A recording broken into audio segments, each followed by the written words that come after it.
Uma boa noite, que Jesus possa nos abençoar. Nós vamos dar continuidade à programação pública às terças-feiras, que é o estudo do Evangelho segundo o Espiritismo, na primeira parte, e a segunda parte, o estudo do Livro dos Espíritos. Capítulo 24 do Evangelho segundo o Espiritismo traz o título: Não pôr a candeia debaixo do alqueire. Hoje, nós vamos juntos dialogar, refletir, estudar os itens 11 e 12, cujo subtítulo é: Os sãos não precisam de médico. Allan Kardec, ele vai extrair uma passagem que está no Evangelho de Mateus, em seu capítulo 9, versículos 10 a 12. Então, nós vamos ler a passagem, para logo em seguida, então, buscar a interpretação de Kardec e entender um pouco por que ele colocou esse ensinamento neste capítulo. Não pôr a candeia debaixo do alqueire. E aconteceu que, estando ele em casa, sentado à mesa, chegaram muitos publicanos e pecadores e sentaram-se juntamente com Jesus e seus discípulos. E os fariseus, vendo isso, disseram aos seus discípulos: Por que come o vosso mestre com os publicanos e pecadores?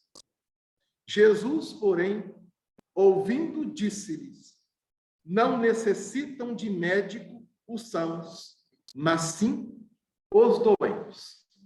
Evangelho de Jesus, segundo São Mateus, capítulo 9, versículos 10 a 12.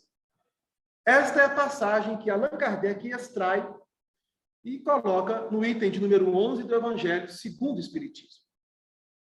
Mas o evangelista Marcos e o evangelista Lucas também trazem essa passagem. Nós gostaríamos de ler tanto de Marcos quanto de Lucas para fazermos um complemento.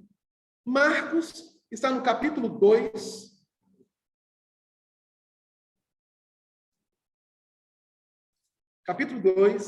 Evangelho de Marcos, versículos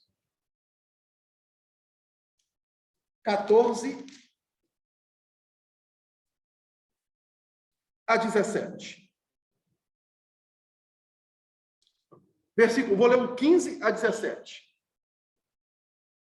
E aconteceu que, estando sentado à mesa em casa deste, então vejam bem, lá em Mateus é colocado que Jesus estava à mesa e, chegando os fariseus, começaram a falar com os apóstolos, os discípulos que ali se encontravam. Por que vosso mestre assenta-se para cear, para se alimentar com publicanos e pecadores? Jesus, ouvindo, dá a célebre frase que dá subtítulo à lição: Os sãos não necessitam de médico, mas sim os doentes, os enfermos. Aqui no Evangelho de Marcos, no capítulo 15, no capítulo 2, do versículo 15, é colocado assim: E aconteceu que, estando sentado à mesa em casa deste, também estavam sentados à mesa com Jesus e com seus discípulos muitos publicanos e pecadores, porque eram muitos e o tinham seguido. E os escribas e fariseus, vendo-o comer com publicanos e pecadores, disseram aos seus discípulos: Porque come e bebe ele com os publicanos e pecadores? E Jesus, tendo ouvido isso, disse-lhes: Os sãos não necessitam de médico, mas sim os que estão doentes. Eu não vim chamar os justos, mas sim os pecadores. Evangelho de Marcos, capítulo 2, versículos 15 a 17. No Evangelho de Lucas, essa passagem está no capítulo 5, dentro dos versículos 29, vou pegar aqui Lucas. Eu estou lendo diretamente da Bíblia,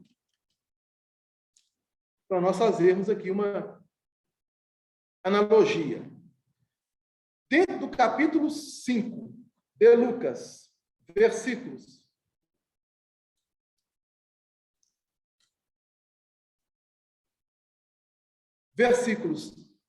29 a 32, diz assim: E fez Levi um grande banquete em sua casa. E havia ali uma multidão de publicanos e outros que estavam com eles à mesa. E os escribas deles e os fariseus murmuravam contra os seus discípulos, dizendo: Por que comeis e bebeis com publicanos e pecadores? E Jesus, respondendo, disse-lhes: Não necessitam de médico os que estão sãos, mas sim os que estão enfermos. Eu não vim chamar os justos, mas sim os pecadores ao arrependimento. Então, nós vamos observar que os 3 evangelistas trazem a mesma passagem com algumas particularidades diferentes entre eles. Lucas, ele vai nos dizer que Jesus foi convidado a estar na casa de Levi. Para quem não sabe, Levi é o nome do apóstolo Mateus. Então, quando lemos Mateus ou Levi, é a mesma personalidade. É o apóstolo e evangelista Mateus. No versículo anterior, no versículo 9 de Mateus, no versículo 27 de Lucas, no capítulo 5, e lá em Marcos, dentro do capítulo 2, versículo 13, Jesus chega à coletoria, um local onde se cobrava impostos. E ao se aproximar de Levi, vendo ali trabalhando, porque Levi ele era um publicano, e aí nós vamos entender quem eram os publicanos, qual o significado de publicano, e qual era a interpretação na visão dos judeus para com os publicanos. Ele convida Levi: segue-me. Ele se levanta e segue Jesus. E passa a seguir Jesus. Quando lemos, parece que esse acontecimento foi assim, automático. Jesus o chama, ele se levanta, deixa o trabalho e o segue. Não foi dessa forma. Não foi dessa forma. Por quê? Porque o Cristo, nós temos aprendido com a doutrina espírita, ele não vem destruir a lei. É o primeiro capítulo do Evangelho segundo o Espiritismo. Então, ele não poderia simplesmente chamar uma pessoa que estava exercendo uma atividade profissional a deixá-la para simplesmente o seguir. Ele faz o convite. O apóstolo recebe o convite. Mas, depois do seu trabalho, ele convida Jesus a estar com ele em sua casa. Ele não somente convida o Cristo, mas também convida os seus pares, no caso, publicanos. E é por isso que Jesus está sentado à mesa com Levi, que era um publicano, e com outros publicanos que trabalhavam juntamente a ele.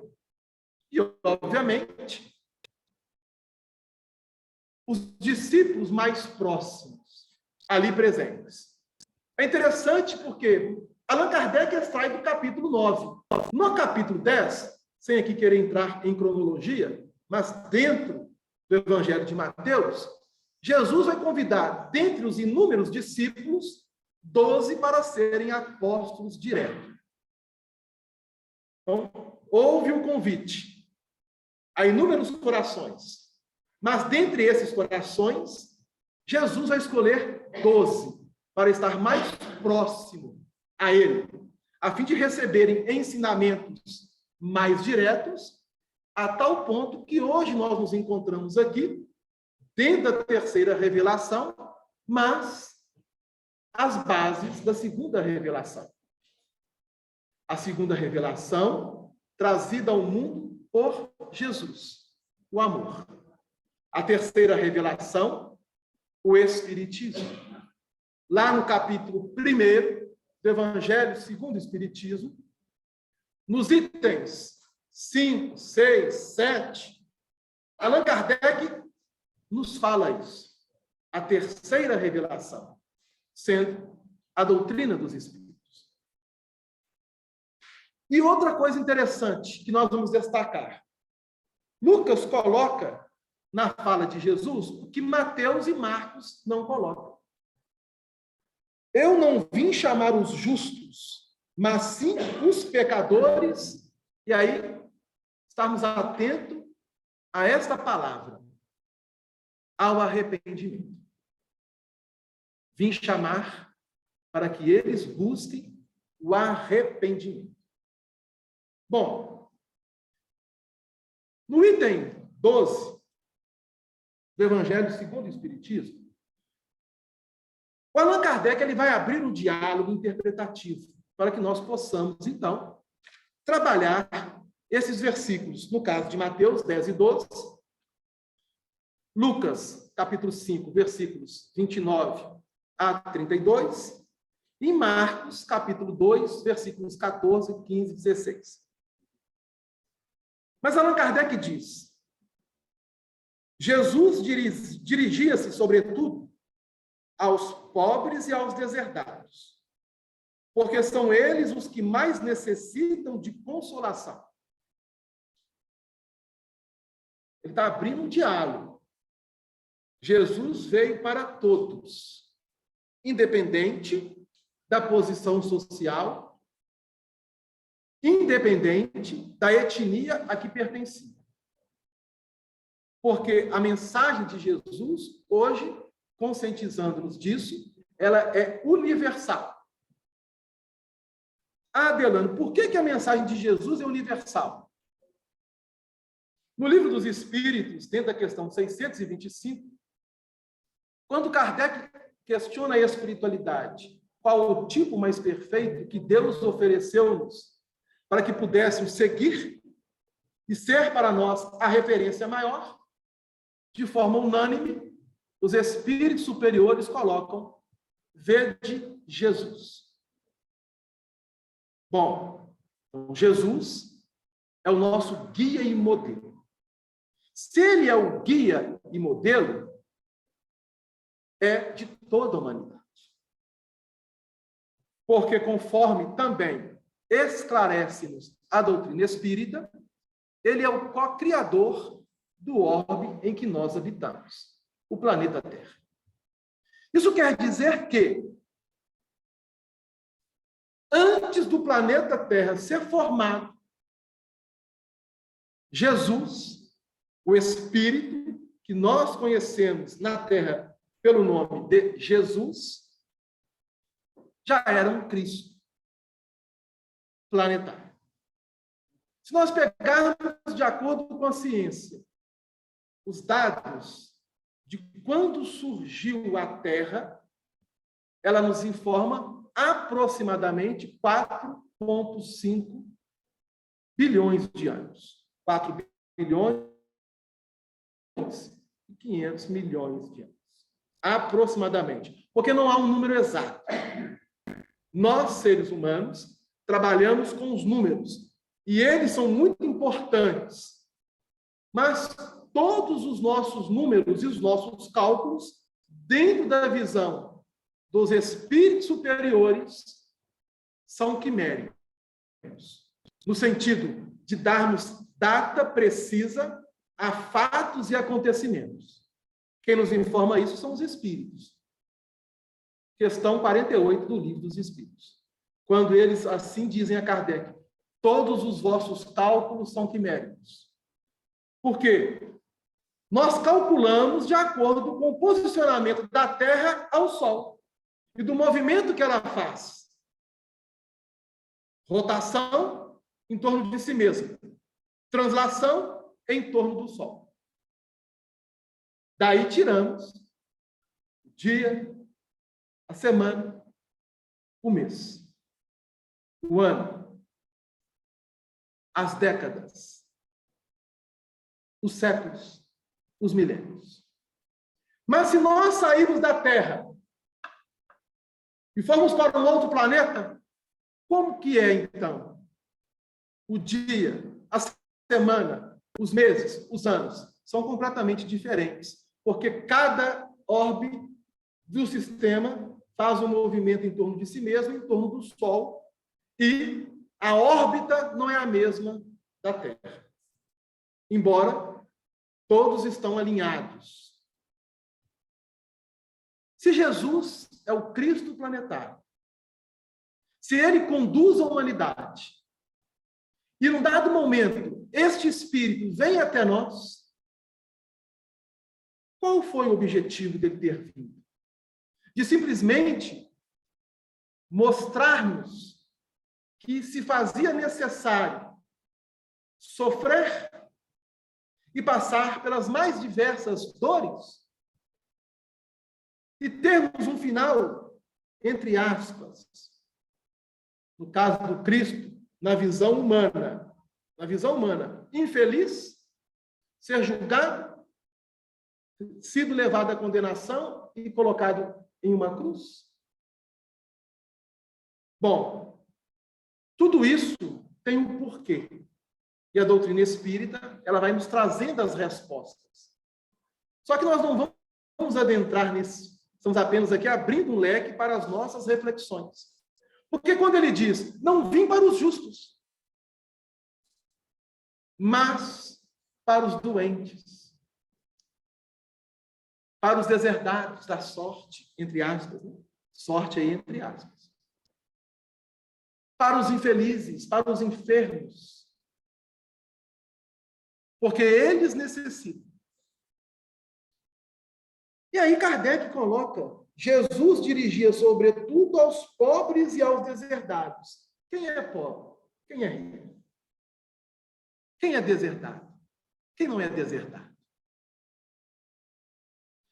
Nós precisamos separar a conceituação humana e a conceituação de um ponto de vista mais elevado. Se somos espíritos e nos encontramos estagiando em um corpo físico, aprendendo com a doutrina espírita a reencarnação, em uma existência, poderemos estar do ponto de vista físico, aos olhos do mundo, muito bem. Mas será que espiritualmente estaremos? Em uma outra existência, poderemos estar do ponto de vista humano e aos olhos do mundo, não tão bem assim. Mas e o espírito? Será que não estará? É uma reflexão que necessitamos fazer. Quem são os pobres e os deserdados? São todos nós, espíritos, que estamos estagiando nosso processo evolutivo na Terra. E se a reencarnação é uma realidade, em uma etapa, eu necessito trabalhar aquilo que é real e necessário no meu processo de crescimento espiritual. Parece simples falando, mas na prática é bem diferente. É bem diferente. Nós sabemos disso. E aí Kardec continua. Eles são os que mais necessitam de consolação. E aos cegos, humildes e de boa fé, porque pedem que lhes dê a vista, e não dos orgulhosos, porque eles creem possuir toda a luz e não precisar de nada. Não existe espírito na Terra que não necessita de ajuda. Todo espírito que está no planeta Terra, seja encarnado ou desencarnado, necessita de ajuda. Ah, Adelã, eu sou autossuficiente. Será que é? Se nós formos às bases, como que o espírito chega à Terra? Cai de paraquedas? Não. Precisa da união de dois seres para que ele abrace um corpo físico e chegue. E quando ele chega, ele é completamente dependente de tudo. Quando você sai do hospital ou da maternidade com aquela criancinha no colo, ela depende de tudo. E à medida que o tempo vai se desenvolvendo, nós vamos ensinando e aprendendo. Porque também o bebê, o recém-nascido, ensina-nos. Imagina a mãe de primeira viagem e o pai de primeira viagem. Como é que eu faço para carregar? Como é que eu faço para trocar? Como é que eu faço para alimentar? Nós vamos aprendendo. Porque a vida é uma escola. E quando o espírito chega à idade madura, no corpo físico, ele necessitará também de ajuda. Porque ele vai conviver e relacionar com muitos corações. Porque ele não fabrica o seu próprio alimento, a não ser aqueles que plantam, e colhem, e alimentam. Ele não fabrica o seu próprio vestuário. Ele não fabrica a casa onde abriga. Sempre existirá alguém que irá o ajudar, de uma forma ou de outra. Isso são todos os espíritos, encarnados e desencarnados. E aí, Kardec coloca entre Quicochete, entre parênteses, né? A palavra publicano e peageiros. Lá na introdução do Evangelho segundo o Espiritismo, temos lá notícias históricas, Kardec nos fala o significado de publicano e de peageiros. É interessante. Quem eram os publicanos? Eram os coletores de impostos. Muitos deles eram israelitas, eram judeus, e não eram bem vistos pelos seus pares, porque cobravam impostos para darem a Roma, ao Império Romano. Então, era uma afronta para o judaísmo ter que pagar imposto. A tal ponto que é uma passagem bíblica, aqui narrada pelos evangelistas, que eles chegam até Jesus e questionam se é lícito pagar imposto. Por que eles fazem essa pergunta a Jesus? Já pararam para pensar? Porque eles eram a etnia exclusiva de Deus, na interpretação deles. Trazendo as bases do Deus único, todos os outros povos da terra eram politeístas, e eles, sendo monoteístas, eles tinham direito. Porque se Deus é o dono do mundo, vamos dizer assim, por que eles, sendo os filhos de Deus, teriam que pagar impostos? E aí Jesus nos dá uma lição maravilhosa. Tens uma moeda? Tem. Mostra. Ele mostrou. De quem é a esfinge? De César. Dê a César o que é de César. E a Deus o que é de Deus. Mostrando para nós que a lei humana precisa ser cumprida. Se nós não conseguimos cumprir a lei humana, como iremos, então, cumprir a lei divina?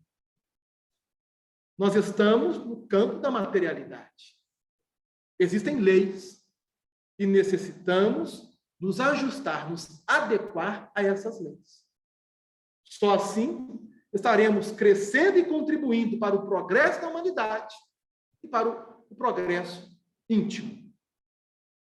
E aí Allan Kardec abre-nos, então, depois, um diálogo interpretativo muito interessante que me chamou a atenção. Essas palavras, como tantas outras, aplicam-se ao espiritismo. Às vezes, admira-se de que a mediunidade seja concedida a pessoas indignas. Olha que coisa interessante. Ele sai de uma interpretação e entra em outra, falando de mediunidade. Comparando que os médiuns necessitam de ajuda. Quem são os médiuns? São os espíritos encarnados e desencarnados. Porque mediunidade, ela está sendo trabalhada por nós no plano físico e nas dimensões espirituais, porque no campo evolutivo do espírito, ela se tornará de forma gradativa um sentido do espírito.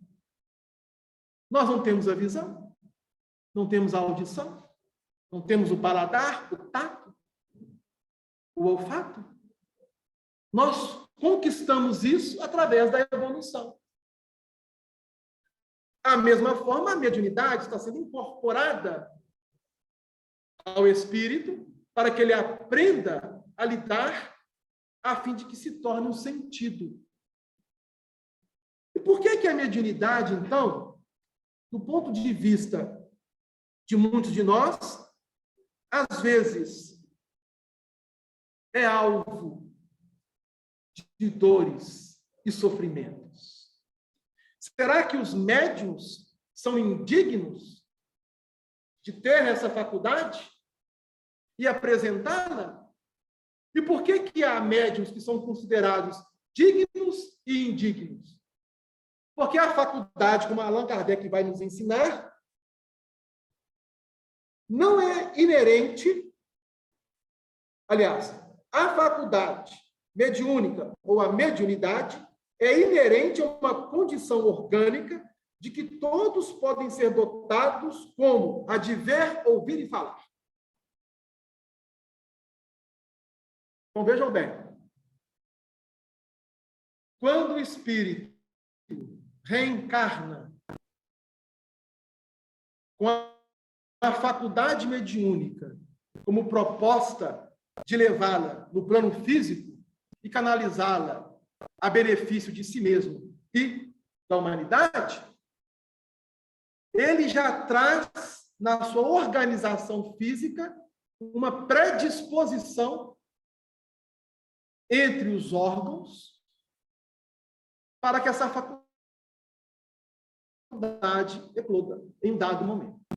Ela pode eclodir durante a trajetória do espírito. Quando criança, sim, pode. Quando adulto, pode. Quando numa idade mais avançada, pode. São características pertinentes à mediunidade e à necessidade do espírito encarnado. Aí continua Kardec. Se o poder de comunicar-se com os espíritos só fosse dado aos mais dignos, qual aquele que ousaria pretendê-lo? E onde estaria o limite da dignidade e da indignidade?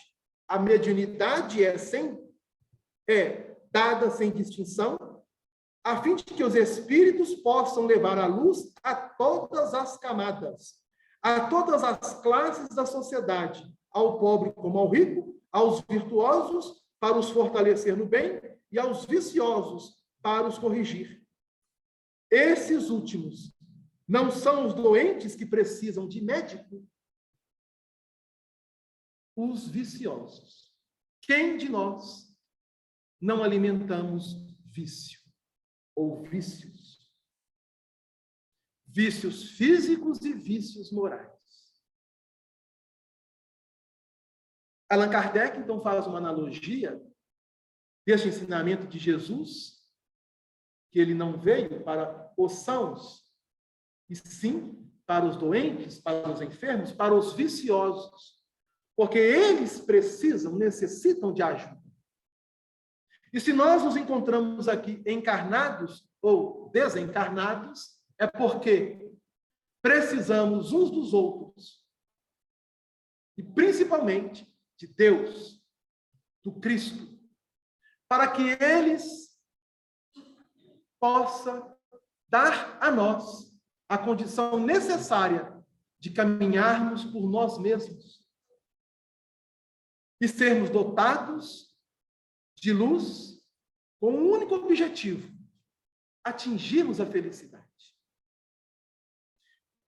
Se olharmos para a Terra como um todo, não há um espírito, e aí eu posso dizer encarnado e desencarnado, não vou dizer todos, que realmente sejam felizes. Porque a felicidade, ela não é um estado. A alegria é um estado. A felicidade, ela é.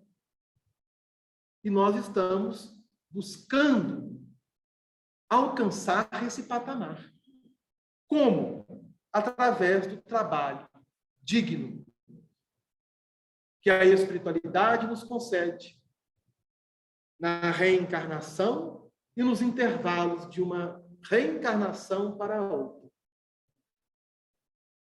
A mediunidade não implica necessariamente as relações habituais com os espíritos superiores. Nas reuniões mediúnicas de uma casa espírita, no caso, a desobsessão, quem são os espíritos que se manifestam? Os sofredores. Eles não necessitam de ajuda. Naquele momento, é como se Cristo estivesse atendendo-os através de nós. Olha que coisa interessante. Jesus precisando da nossa colaboração para ajudar um ao outro. É simplesmente uma aptidão para servir de instrumento mais ou menos dócil aos espíritos em geral. O bom médium não é, portanto, aquele que tem facilidade de comunicação, mas o que é simpático aos bons espíritos e só por eles é assistido. É neste sentido, unicamente, que a excelência das qualidades morais é de importância absoluta para a mediunidade. Então, Allan Kardec, ele abre o item 12, trazendo-nos quem são os deserdados, quem são os pobres, e depois ele inicia uma outra proposta interpretativa, analisando a questão da mediunidade. Olha como que a doutrina espírita vai explorando, através dos ensinamentos de Jesus, vários caminhos interpretativos, para que nós possamos crescer com eles. Lembrando que este ensinamento está em um capítulo cujo título é Não ponha a candeia debaixo do alqueire. Se você está aprendendo a se iluminar, irradie essa luz para todos aqueles que necessitam. Então, nós vamos fechar essa primeira parte, agradecendo a Deus, a espiritualidade, e vamos passar, então, para a segunda parte, convidando o nosso irmão Valdir para nos falar